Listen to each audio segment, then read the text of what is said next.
Le plaisir est pour moi, chers amis téléspectateurs, de nous retrouver à nouveau dans cette édition du journal sur Céleste World Télévision. Au sommaire. La deuxième édition de la grande fête d'action de grâce de l'église Chérubin et Séraphin, Montagne de la Joie, 6 à Zobofoye, a été effective le dimanche 24 septembre dernier. La prophétesse Aladja Djessou s'en réjouit. Reportage.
Inspirée par le Saint-Esprit il y a de cela 2 ans, la prophétesse Aladja Djessou, issue de l'ordre sacré éternel des chérubins et séraphins du Bénin, a atteint l'objectif que l'Éternel Dieu lui a confié. La deuxième édition de la grande fête d'action de grâce qu'elle organise a été une parfaite réussite. Pour cette année, la fête a pour thème principal « Ne pleure pas ». S'étant mise sous temple 7 jours durant avec jeûne et prière intense pour implorer la paix sur la nation béninoise, la servante de Dieu est sortie du temple ce dimanche 24 septembre avec une grande réjouissance, histoire de rendre grâce à Dieu. À l'occasion particulière, plusieurs fidèles chérubins séraphins du Togo, Nigeria, Ghana et Bénin ont marqué de leur présence effective à cette merveilleuse fête. Parmi ceux-ci se trouvait le vice-président du comité directeur de la congrégation chrétienne de l'ordre sacré éternel des chérubins séraphins Mont-Zion du Bénin, son éminence surintendant général Georges Panou, prophète Vincent Maoutondi Senanou Chipé, parrain de ce grand événement, s'est confié à nous. Cette fête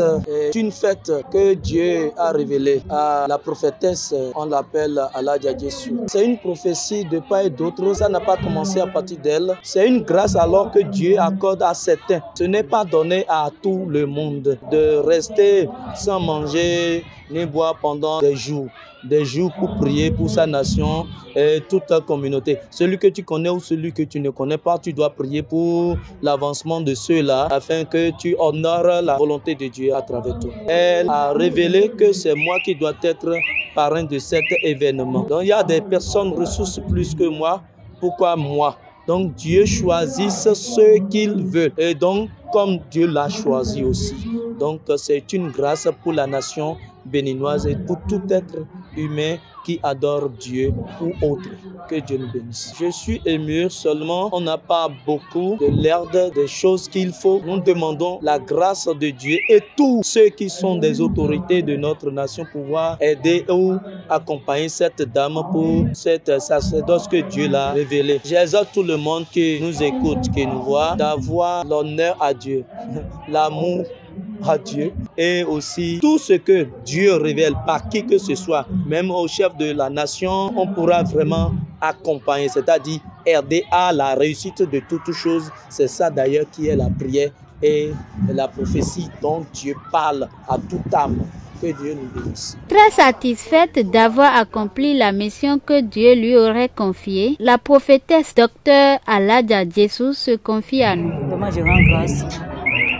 Ça n'a pas été facile pour porter cette lourde croix sur la tête pour le pays, parce que j'aime mon pays et je veux bien aider son excellence, notre président, Patrice Talon. Ça n'a pas été du tout facile, mais je rends grâce à Dieu. Je suis sorti sain et sauf. Je rentre sur temps pendant 7 jours. Ça fait 8e jour aujourd'hui. Je ne mange pas, je ne bois pas, je ne me brosse pas. Je n'ai pas la personne qu'à mon éternel. Pour mon pays, pour le président et ses dirigeants, parce que j'ai eu le message. Et vraiment, je rends grâce que les gens de part et d'autre, du Nigeria, de Ghana, du Togo, d'Abidjan, de Parakou, de Malanville, sont venus me supporter en prière, de cœur et d'amour et par amour. Je rends grâce à l'Éternel. On a prié pour la paix dans le pays, surtout pour la paix, parce que c'est la vision que j'ai. On a demandé que la paix. On a demandé que la paix et que le président, tous ceux qui sont autour de lui, qui sont avec lui par amour, qui n'auront rien, ils auront la paix. Je rends grâce que j'ai fini ma mission. On attend l'année prochaine. Je l'ai fait, ce n'est pas facile, mais je l'ai fait par amour. Je n'ai pas eu de soutien, je n'ai personne, mais je l'ai fait par amour. Je rends grâce à Dieu.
Cette grande fête d'action de grâce a été une chose faite avec la bénédiction et l'accompagnement du comité directeur de cette congrégation chrétienne, ce qui explique la présence effective du vice-président, surintendant général Georges Kpanou. L'homme nous fait la genèse de cette fête puis adresse un message fort à tous les chrétiens, particulièrement aux chérubins séraphins du Bénin. Ma présence ici pour honorer les manifestations qui encourent cette journée-là, ces manifestations qui sont organisées par notre sœur, la prophétesse Rachel Soulé. C'est un événement annuel. Elle en est à sa 2e édition. Chaque année, elle fait une retraite de 7 jours, retraite fermée pour des prières intenses, pour pour le bonheur pour la nation, la paix dans le monde et le bien-être des fidèles de l'Église des chérubins et séraphins du Bénin et du monde entier. Donc à sa sortie, elle célèbre donc ce culte d'action de grâce pour magnifier le Seigneur. Le vrai adorateur de Dieu l'adore en esprit et dans la vérité. Donc c'est ce que j'invite mes co-religionnaires à adopter comme attitude par ces temps qui courent, et nous sommes tenus de nous montrer fidèles serviteurs de notre Seigneur Jésus-Christ. Que la paix du Seigneur reste avec nous et que les bénédictions divines jaillissent sur toute la nation et pour le bien-être de tout le peuple béninois. Mémé Olukoyi Louise, épouse Soulé, mère de la prophétesse Aladja Djessou, très heureuse, nous parle du thème de la fête de cette année. On dit ne pleure pas, avec un grand point d'interrogation. Ne pleure pas, c'est beaucoup de choses. Ça peut être problème de santé, problème de foyer, manque d'enfants, ou bien les enfants ne t'écoutent pas. En tout cas, c'est juste pour ça qu'elle est rentrée sous le temple, pour qu'on ait la paix. Elle est rentrée sous le temple pour que nous ne pleurons pas. Alors Dieu fera, on ne va plus pleurer. La servante de Dieu lance un appel aux autorités béninoises et aussi aux hommes de bonne foi qui peuvent l'accompagner dans cette mission dans les années à venir. Ce que je demande, je veux que tous ceux pour qui je suis en train de faire ça, pour qu'ils sachent au moins qu'il y a quelqu'un qui a reçu le message et qui est en train de faire quelque chose pour eux. Et je veux aussi les soutiens. Ça n'a pas été facile. Nourrir de 800, 500 à 800, quand les gens sont nombreux. Personne, ça n'a pas été facile, du tout facile. C'est ce qui m'a dit, c'est qui m'aide. Qui m'aide. Je rends grâce. C'est pas facile de rester sous temple fermé pendant 7 jours. Ne pas manger seul dedans et sortir sain et sauf. Je rends grâce. Vraiment, je loue l'Éternel. Je bénis toute la nation béninoise et qu'on n'aura pas de guerre dans ce pays. On aura la paix que la paix, parce que jusque-là, je n'ai même pas encore mis le piment, ni le sel dans la bouche. On m'a dit que je dois finir. Les gens doivent partir. J'ai béni le Bénin, le gouvernement et ses dirigeants. Tous ceux qui sont venus de part et d'autre, qui rentrent sains et saufs. Que l'Éternel Dieu Tout-Puissant fortifie sa servante et la protège davantage pour sa mission. Le rendez-vous est donc pris pour la 3e édition en septembre 2024. Nous remercions tous ceux qui ont œuvré pour la réussite totale de la fête.